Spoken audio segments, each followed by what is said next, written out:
Amis de Love Power, bienvenue sur Unis pour toujours, votre émission préférée sur la chaîne nationale du Bénin.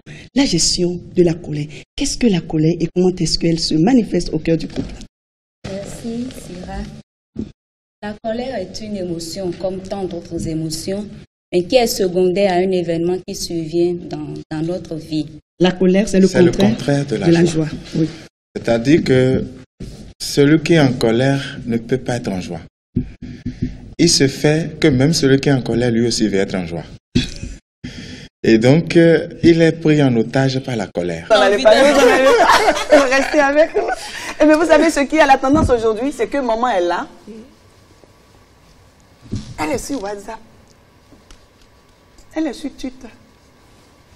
Elle donne. Est-ce qu'elle peut se reposer véritablement? C'est pas possible. C'est pas possible. C'est pas possible. Et donc, il est important que maman laisse un peu le portable. Parce que nous sommes à l'ère des réseaux sociaux. Il faut que maman laisse les réseaux de côté. Madame, comment est-ce qu'on peut faire dos au réseau pendant toute une journée ou alors 15 à 30 minutes en tant que mère et s'occuper de soi? Comment est-ce qu'on peut réussir ça? Ça, c'est la dernière rubrique, mais je voudrais quand même en parler déjà. On éteint le téléphone.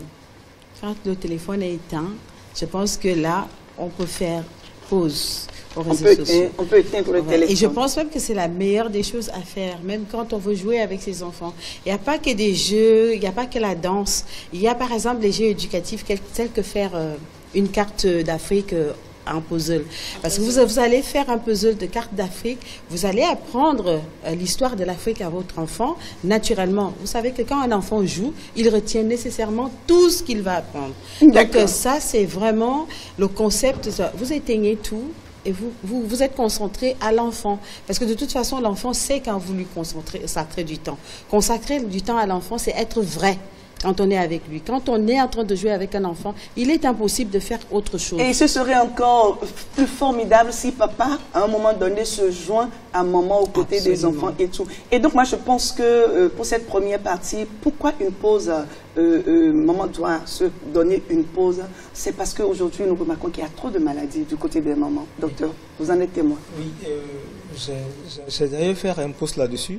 C'est ce qu'on appelle la dépression du postpartum. Un enfant était en train de pleurer, en plein coup. Hein. J'ai dit, mais c'est quoi ce problème? C'est quoi tu as? L'enfant ne parlait pas. Ses camarades disent, mais c'est comme ça, elle est venue à l'école ce matin. À la fin du coup, j'appelle la fille, c'était une fille. Mais ma fille, qu'est-ce qui se passe? Pourquoi tu pleures? Et elle dit, on nous a mis à la porte. Et avec maman, on a dormi. C'est papa qui les a mis à la porte. Avec maman, on a dormi à la rue. Monsieur Bokor, je voudrais vous interrompre et demander rapidement à Madame Zomanrou, quelles seront les conséquences psychologiques sur cet enfant, par exemple? Eh bien, comme il a commencé à le dire, déjà, au niveau de son travail, il y a perturbation. Tout ce que le maître a dit ce jour-là, elle a entendu d'une oreille et c'est sorti de l'autre. Donc, ces résultats vont prendre un coup. Elle-même, elle va commencer à développer d'autres types de peurs. C'est-à-dire, même dans ses relations avec les amis, déjà, c'est la qualité de relation avec le genre masculin. Ça va prendre un coup parce qu'elle va regarder son papa à travers les garçons qui vont l'approcher. Et elle peut justement estimer que tous les hommes sont comme son papa. Et ça peut également entraîner d'autres conséquences dans sa vie future. Même à l'âge adulte. Bien sûr, bien sûr. C'est déjà comme ça qu'on colporte les traumatismes et elle va grandir avec et ça va l'accompagner dans sa vie de tous les jours. Voilà. Alors, Monsieur Bokor, je crois que pour les conséquences, est-ce qu'on peut déjà dire que la mauvaise gestion de cette colère peut amener le couple jusqu'au divorce? Ça, c'est... Je vais vous dire une chose. Se mettre en colère n'est pas le plus compliqué. Le plus compliqué, c'est de pouvoir se libérer de l'emprise de la colère. Il y a des personnes, et ça devient de plus en plus... Des gens sont de plus en plus nombreux comme cela.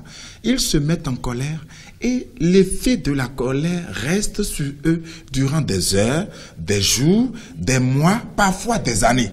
Quand on parle de régulation naturelle des naissances, que faut-il comprendre et quelles sont les différentes méthodes de régulation des naissances que nous pouvons avoir? Merci Madame Syrah de m'inviter encore une fois de plus sur le plateau de Unis pour toujours. Quand on parle de régulation des naissances, ce qu'il faut comprendre, c'est que c'est l'ensemble des méthodes qui permettent soit de favoriser une grossesse ou d'espacer une grossesse. C'est ça qui fait la différence avec la contraception. Pour la contraception, pas de grossesse.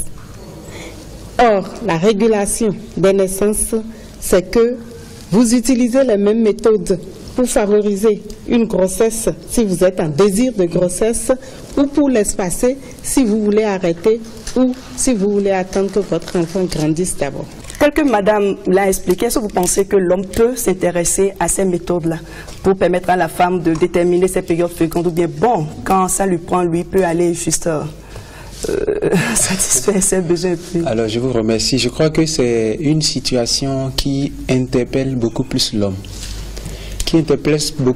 En ce sens que lorsqu'on parle de méthode de régulation de naissance, c'est vrai que c'est la vie du couple qui est engagée, mais ça interpelle beaucoup plus la responsabilité de l'homme. En quel sens? Je vais revenir d'abord sur les deux premières méthodes. Tout à l'heure, Madame Egouletti, qui a été aussi mon professeur, je la salue au passage, on a parlé de la méthode d'allaitement. Au niveau de la méthode d'allaitement, je voudrais préciser que lorsque la femme accouche, avant le retour des prochaines règles, ça tarde. Parfois, ça peut faire plusieurs mois. C'est vrai que tout à l'heure, pour que la méthode d'allaitement maternel et de l'aménorrhée puisse marcher, on a parlé de l'allaitement exclusif pendant 6 bons mois. Alors, pendant 6 bons mois, quand c'est régulièrement respecté, le couple peut continuer par s'unir. Alors, maintenant, pour que cela soit efficace, ça suppose que quoi?